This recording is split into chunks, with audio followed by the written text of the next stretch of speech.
Praise the lord. ఈ కథ యోహాను సువార్త 6వ అధ్యాయం నుండి తీసుకొనబడినది. ఇందులోని పాత్రలు కేవలం కల్పితం మాత్రమే.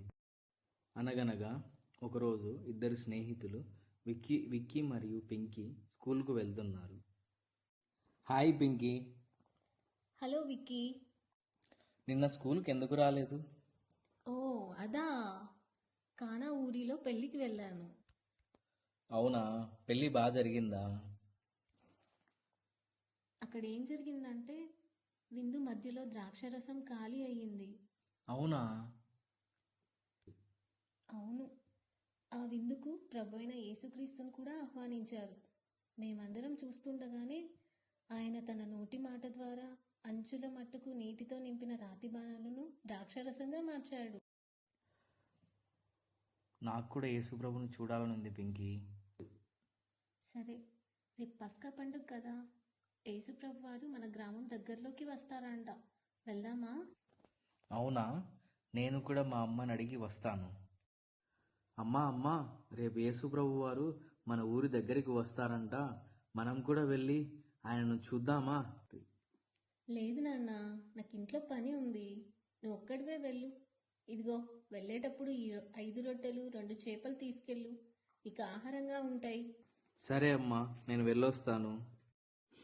అప్పుడు విక్కీ మరియు పింకీలు కొండవైపు కదిలారు.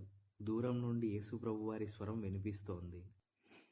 అక్కడ పెద్ద జనసమూహం కూర్చొని యేసు మాటలు వింటున్నారు. ఎంతో ఆశ్చర్యంగా వింటున్నారు. కానీ అప్పటికే 2 రోజులు గడిచిపోయి జనులు చాలా అలసిపోయి ఆకలిగా ఉన్నారు.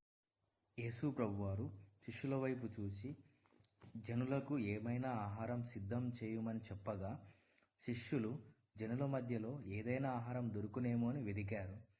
అప్పుడు విక్కీ తన మనస్సులో, నా దగ్గర ఉన్న ఈ 5 రొట్టెలు 2 చేపలు ఒకరికి కూడా సరిపోవే, అలాంటిది ఇంతమందికి ఎలా సరిపోతాయని ఆలోచిస్తుండగా, విక్కీ, ఏం ఆలోచిస్తున్నావు? మన దగ్గర ఉన్న ఆహారం వారికి ఇస్తే మనం ఆకలితో ఉండాలి. అయినా నీ దగ్గర ఉన్న ఆహారం వారికి సరిపోదు. అలా కాదు పింకీ, పెళ్లిలో నీళ్ళని ద్రాక్షారసంగా మార్చిన దేవుడు ఈ 5 రొట్టెల 2 చేపలు ఇంత విస్తారమైన జనాంగానికి సరిపోయేలా చేస్తాడని ఆయనపై నాకు విశ్వాసం ఉంది.